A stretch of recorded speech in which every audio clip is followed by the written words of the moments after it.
एक महात्मा ने बताया, अगर मनुष्य कुत्ते को रोटी खिलाने के 8 फायदे जान जाए तो कभी दुखी नहीं होगा। महात्मा ने बताया, कुत्ते को एक टुकड़ा रोटी खिलाने से क्या फल मिलता है। एक समय की बात है, एक जंगल में एक महात्मा उपदेश दे रहे थे। तभी सबल नाम के शिष्य ने पूछा, गुरुदेव, मेरे मन में एक प्रश्न उठ रहा है। महात्मा ने कहा, भन्नते निसंकोच होकर पूछो, आपके मन में वह कौन सा प्रश्न उठ रहा है। तब सबल ने कहा, गुरुदेव, मैं यह जानना चाहता हूं कि कुत्ते को एक टुकड़ा रोटी खिलाने से मनुष्य को कौन सा फल मिलता है।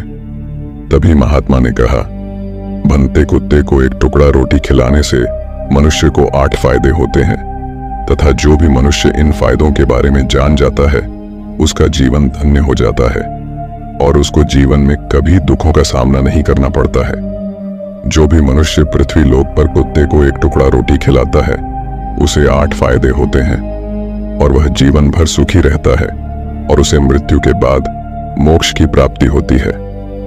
महात्मा ने कहा, अक्सर मनुष्य कई मौकों पर कुत्ते का नाम लिया करते हैं। किसी को गाली देते समय भी मनुष्य की जुबान पर कुत्ते का नाम आता है। मनुष्य गाली आदमी को देता है परंतु नाम कुत्ते का बदनाम होता है। तो क्या कुत्ते का जीवन इतना गया गुजरा है। भगवान बुद्ध ने कहा, एक समय की बात है, एक काले रंग का कुत्ता था। वह बहुत ही लाचार था और भूखा प्यासा था।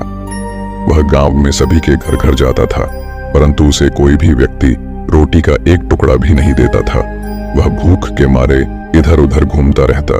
एक दिन वह गांव के बाहर नदी के किनारे एक ऋषि के आश्रम पर पहुंच गया और ऋषि से कहने लगा, हे मुनिवर, मुझे लगता है आप बहुत ही विद्वान तथा ज्ञानी हैं, इसीलिए मैं भूखा प्यासा आपके पास आया हूं। कृपा करके आप मुझे एक टुकड़ा रोटी का दे दीजिए जिसे मैं खाकर अपनी भूख को शांत कर लूं। तभी वह ऋषि कहता है, हे स्वान, क्या तुम्हें गांव में एक टुकड़ा रोटी का किसी ने नहीं दिया जिसे तुम खाकर अपनी भूख मिटा सको। महात्मा ने कहा, भन्नते, वह कुत्ता ऋषि से कहता है, हे मुनिवर, मैं आपको क्या बताऊं, आप मेरी बातों पर विश्वास नहीं करोगे। तभी वह ऋषि कहता, हे स्वान, तुम बताओ, तुम्हारी बातों पर मैं विश्वास अवश्य करूंगा। मुझे तुम बहुत ही लाचार दिखाई पड़ते हो। तभी वह कुत्ता कहता है, ठीक है मुनिवर, मैं तुम्हें अपनी बीती बताता हूं। महात्मा ने कहा, कुत्ता ऋषि से कहता है, हे मुनिवर, दुनिया के लोगों, हम पर रहम करो। हमारा कोई घर नहीं होता है, कोई आसरा नहीं होता है। कमाकर खाना हमें नहीं आता है। हमें वस्त्र भी पहनने का ज्ञान नहीं है, इसलिए सर्दी, गर्मी और बरसात में हम ऐसे ही घूमते रहते हैं। हमें पढ़ना लिखना भी नहीं आता। महात्मा ने कहा, वह कुत्ता कहता, मुनिवर, आपकी तरह हमें अनुशासन नहीं आता, हमें आपकी तरह बोलना नहीं आता। यह हमारा दुर्भाग्य ही समझिए, परंतु हमें आपकी तरह भूख भी लगती है। चोट लगने पर हमें आपकी तरह पीड़ा भी होती है। हमें आपकी तरह रोना भी आता है। बस इन्हीं 3 कामों में हम आपकी बराबरी करते हैं, इसलिए हम पर दया दिखाइए, हमें और कष्ट मत दीजिए। ईश्वर ने तो हमें वैसे भी कष्ट देकर ही भेजा है, ऊपर से आप लोग हमें परेशान करते हैं। हम आपकी तरह मनुष्य नहीं हैं, हम पर अधीन जीव हैं। जब हमारा जन्म हुआ उस समय हमारे आंख कान बंद थे। कह नहीं सकते कि उस समय आपके जन्म पर जैसे नाच गाना होता है, बाजे बजते हैं, खुशी मनाई जाती है। हमारे जन्म पर भी यह सब हुआ होगा। हमारे जन्म पर किसने खुशी मनाई होगी। हम जिस बिछौना पर थे वह रुई का नरम तो था, सर्दी बिल्कुल नहीं लगती थी। मैं मन में सोच रहा था कि किसी बड़े घर में पैदा हुआ हूं, लेकिन जब हमारी आंख खुली तो मैंने देखा कि हमारी माँ, जिसे आप लोग कुतिया बोलते हो, वह अपने 5 बच्चों को छाती से चिपका कर एक राख के ढेर में पड़ी थी। हम 5 भाई थे, बाकी 4 भाई तो लाल और भूरे रंग के थे। मैं अकेला ही काले रंग का था। सबसे छोटा मैं ही था, इसलिए कमजोर था। मेरी माँ हम लोगों के पास कम ही आती थी क्योंकि उसे भी अपने भोजन की व्यवस्था करनी पड़ती थी। यदि वह ना खाती तो हमें दूध कहां से पिलाती। उस एक माँ पर हम 5 भाई निर्भर थे। वह बेचारी अपने भोजन के लिए इधर उधर दौड़ती रहती थी। कभी भोजन मिल भी जाता था, कभी नहीं भी मिलता था, लेकिन वह हमेशा हम 5 का बड़ा ख्याल रखती थी। आखिर वह हमारी माँ थी। वह रात भर जागकर गांव की रखवाली करती थी। किसी की मजाल नहीं थी कि कोई अनजान आदमी बुरी नीयत से गांव की तरफ भी झांक जाए। दूसरे गांव के कुत्ते भी हमारी मां के डर से गांव में नहीं आते थे। गांव के किसी किसान के खेत में कोई जानवर खड़ी फसल खाने आते तो हमारी मां उसे दौड़कर भगा देती। गांव वालों के लिए इतना सब करने के बाद भी कोई मनुष्य तो हमारी मां को भोजन तक नहीं देता था। भोजन के लिए हमारी मां को मजबूर होकर छीना झपटी करनी पड़ती थी। कई बार तो लोग उसे लाठी डंडों से पीट पीट कर भगा देते थे। बेचारी उस दिन भूखी प्यासी रहकर पेट की आग से जलती रहती थी। महात्मा ने कहा, वह कुत्ता कहता है, हे मुनिवर, आखिर भूख तो हमें आपकी ही तरह लगती है। ऊपर से उसे अपने 5 बच्चों की चिंता भी लगी रहती थी। आखिर मां जो थी, भूख उसे चैन से बैठने नहीं देती थी और गांव वालों का भी उसे देखकर हृदय नहीं पसीजता था। तो बेबस होकर उन लोगों के घरों में चोरी से घूमना पड़ता था और खाने की कोई चीज मिल जाती तो उसे खाकर अपने पेट की आग बुझा लेती थी। कई बार तो लोग उसे खाने की वस्तु ले जाते हुए देखते तो लाठी डंडे लेकर उसके पीछे पड़ जाते। कुछ निर्दय लोग तो कई बार उसे घर के अंदर बंद करके पीटते थे। हमारी मां का बुरा हाल कर देते थे। फिर वह कुत्ता ऋषि से कहता है, हे मुनिवर, हमारी मां ने क्या बिगाड़ा था? उसने सिर्फ अपने पेट के लिए भोजन ही तो चुराया था। चोरी करने का हमें कोई शौक नहीं है, पर पापी पेट हमें यह सब करने के लिए मजबूर कर देता है। एक दिन की बात है, बड़ी जोरदार बरसात हुई, ओले पड़े थे, ठंडी हवा चल रही थी। उस ठंड में ठिठुरकर हमारे 3 भाई मर गए। उस दिन हमारी मां बहुत रोई थी, लेकिन मनुष्य हमारी पीड़ा को नहीं समझे क्योंकि उसके बच्चे थोड़े ही मरे थे। फिर वह कुत्ता कहता है, हे मुनिवर, अब हम सिर्फ 2 भाई रह गए थे। हमारी मां हम दोनों की अच्छे से देखभाल करने लगी थी। फिर एक दिन उसी गांव में ठाकुर साहब के घर पर दावत चल रही थी और अनेक प्रकार की मिठाइयां बन रही थीं। ठाकुर साहब के घर काफी मेहमान आए हुए थे। हमारी मां कुछ खाने की तलाश में बार बार उधर जाती, लेकिन लोग उसे दुत्कार कर भगा देते थे। किसी को उस पर इतना भी तरस नहीं आया कि एक रोटी उस बेचारी को खाने को फेंक दे। एक रोटी से उनका क्या बिगड़ जाता। मेरी मां बार बार जाती और वहीं खड़ी खड़ी देखती रहती थी। ठाकुर साहब के आंगन में दावत खाने का सिलसिला चालू हुआ। भोजन परोसा जाने लगा। मेरी मां भी वहीं जाकर पूछ हिलाने लगी। खाना परोसने वाला आदमी जब किसी काम से भीतर गया तो मेरी मां दबे पांव रोटी लेने को चल पड़ी। फिर दूसरे आदमी ने मेरी मां को जाते हुए देख लिया तो चारों ओर से लोग चिल्ला चिल्ला कर उसकी तरफ भागे।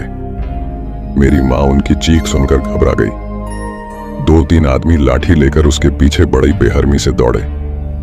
मेरी मां वहां से घबराकर भागने लगी, परंतु उसे वहां से निकलने का कोई रास्ता नहीं मिला क्योंकि सामने से लोग लाठी डंडे लेकर आ रहे थे। तभी मेरी मां वहां पर जो लोग भोजन कर रहे थे उनको लांघ कर निकल गई। महात्मा ने कहा, आगे वह कुत्ता कहता है, हे मुनिवर, मेरी मां अपने निकलने पर इतनी हैरान नहीं थी जितनी कि उन लोगों को देखकर हुई थी जो वहां पर दावत खा रहे थे। वह सब उठकर खड़े हो गए। उन्होंने भोजन करना छोड़ दिया और कहने लगे कि कुतिया के लांघ जाने के कारण भोजन भ्रष्ट हो गया है। सब एक दूसरे से विचार विमर्श कर रहे थे कि अब क्या किया जाए। खाना तो सब खराब हो गया। फिर ठाकुर साहब फूट फूट कर रोने लगे। कुछ लोग तो यह भी कह रहे थे कि भाई, कुतिया के लांघने से भोजन खराब कैसे हो गया? उसने खाने में या पतलों में मुंह थोड़ी डाला है, सिर्फ ऊपर से लांघ कर ही तो गई है। और कहने लगे, शहरों में तो लोग कुत्ते को पालकर घर के अंदर सुलाते भी हैं और खिलाते भी हैं, तो इसमें कोई बुरी बात नहीं है। अगर कुतिया लांघ कर गई है तो भोजन खराब नहीं हुआ है। लेकिन उनमें से कुछ लोग बड़े घरों से ताल्लुक रखते थे, उन्होंने एक भी नहीं चलने दी। कह रहे थे कि भोजन तो भ्रष्ट हो गया है, यह हमारे खाने के लायक नहीं है। आखिरकार उन्हीं की बात मानी गई। अब तो वह सारा भोजन गरीबों में बांट दिया गया। उस दिन तो मेरी मां को खूब पेट भर के खाना मिला था। ऐसा सुख उसने जीवन में कभी नहीं पाया था, लेकिन वह सुख उसके लिए बड़ी मुसीबत बन गया। वह भोजन करके वहां आराम से लेटी ही थी। उतने में वह ठाकुर डंडा लेकर वहां आ पहुंचा और उसे बुरी तरह से पीटने लगा। उसे बाहर भागने का भी कोई अवसर नहीं मिल पाया। डंडों की चोट से वह बुरी तरह से चिल्लाने लगी। माँ का विलाप सुनकर पत्थर भी पसीज जाता है, पर उस निर्दय को उस पर जरा भी रहम नहीं आया। वह उसे कठोरता पूर्वक पीटता रहा। माँ का वह सौर पूरे गांव में सुनाई दे रहा था। तब कुछ लोग आए और उसे समझाते हुए बोले, ठाकुर साहब, जाने दो, भूख में तो आदमी की भी बुद्धि भ्रष्ट हो जाती है। ये तो एक पशु है, इसे अच्छे बुरे का क्या ज्ञान। अब इसे मारकर आपको क्या मिलेगा? जो होना था सो हो गया। लोगों के समझाने के बाद उसने हमारी माँ को पीटना बंद किया। माँ ने आकर सारी कहानी हम दोनों भाइयों को सुनाई। हमने सोचा कि कितना कष्ट भरा है हम कुत्तों का जीवन। आदमी एक रोटी के टुकड़े के बदले एक चोर की जितना पीटता है। बेकार है ऐसे लोग जो हम लोगों की पीड़ा को नहीं समझते। महात्मा ने कहा, वह कुत्ता कहता है, हे मुनिवर, एक दिन की बात है, उसी गांव के बाहर एक ब्राह्मण आकर ठहरा हुआ था। उसने अपने भोजन के लिए एक जगह चूल्हा बनाया और उस पर दाल बनाने के लिए रख दी। उसके बाद आटा गोद कर रख दिया। वह वहीं पास में कुएं पर पानी लेने चला गया।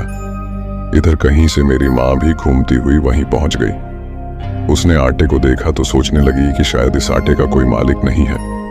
यही सोचकर वह उस आटे को खाने लगी। उधर उस ब्राह्मण ने कुएं के पास से देखा कि उसका आटा एक कुतिया खा रही है, तो वह बड़ा दुखी हुआ।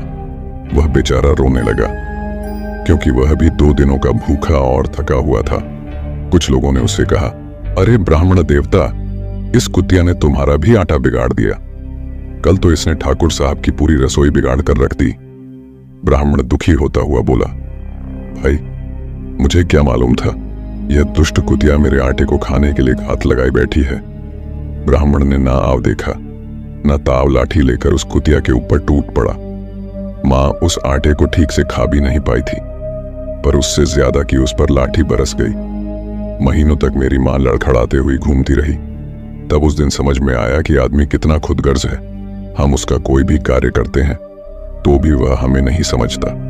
आगे वह कुत्ता कहता, हे मुनिवर, हमारी कमी यह है कि हम उन्हीं मतलबी इंसानों के अधीन रहना चाहते हैं जो हमें कष्ट देता है, जो हमें प्यार से खिलाता है। हम उसके कितने काम आते हैं ये उन्हें नहीं पता। उनके घर की रखवाली तो करते ही हैं, साथ ही साथ और भी बहुत सारे लाभ हैं जिन्हें मनुष्य नहीं जानता। महात्मा ने कहा, यदि मनुष्य कुत्ते को रोटी खिलाने के फायदे जान जाए तो अपने जीवन में होने वाले नुकसान से बच सकता है। आज मैं आपको बताऊंगा कुत्ते को रोटी खिलाने के 8 फायदे। मनुष्य को पता नहीं है कि जब भी घर में रोटी बनाई जाती है तो सबसे पहली रोटी गौ माता की होती है और पिछली रोटी कुत्ते की होती है। महात्मा ने कहा, ऐसा ही विधान भगवान ने बनाया था, लेकिन भगवान के बनाए उस विधान को भूलकर मनुष्य अगली और पिछली रोटी स्वयं ही खा जाता है। इसका दुष्प्रभाव उसके जीवन पर पड़ता है। कुत्ता वह प्राणी है जिसको रोटी खिलाने से मनुष्य के जीवन में पड़ने वाले ग्रहों के दोष भी दूर हो जाते हैं। महात्मा ने कहा, कुत्ते को रोटी खिलाने का पहला फायदा, कुत्ते को रोटी खिलाने से शनि का नकारात्मक प्रभाव कम हो जाता है। शनि ग्रह जब अपनी कुदृष्टि डालता है तो हर मनुष्य बर्बाद हो जाता है। जिस व्यक्ति पर उनकी महादशा का आरंभ हो जाता है तो बने बनाए काम अपने आप बिगड़ने लगते हैं और वह मनुष्य आर्थिक तंगी का शिकार हो जाता है। उस स्थिति में व्यक्ति यदि कुत्ते को रोटी खिलाता है तो उस पर शनि का दुष्प्रभाव बहुत ही कम हो जाता है। कुत्ते को रोटी खिलाने का दूसरा फायदा, कुत्ते को रोटी खिलाने से भाग्य आपके पक्ष में हो जाता है। आपके घर के अंदर नकारात्मक शक्ति नष्ट हो जाती है। कुत्ते को रोटी खिलाने का तीसरा फायदा, कुत्ते को रोटी खिलाने से माता लक्ष्मी प्रसन्न हो जाती है और आपके घर में धन दौलत की कभी कमी नहीं रहती है। कुत्ते को रोटी खिलाने का चौथा फायदा, कुत्ते को रोटी खिलाने से आपके ऊपर कर्ज नहीं चढ़ता और जो पहले से आप कर्जदार हैं उससे भी मुक्ति मिल जाती है कुत्ते को रोटी खिलाने का। 5वां फायदा, कुत्ते को सुबह शाम भोजन देने से आपका व्यापार बहुत अच्छे से चलता है। कुत्ते को रोटी खिलाने का 6ठा फायदा, कुत्ते को रोटी देने से आपकी आयु में वृद्धि होती है और अटका हुआ धन वापस मिल जाता है। कुत्ते को रोटी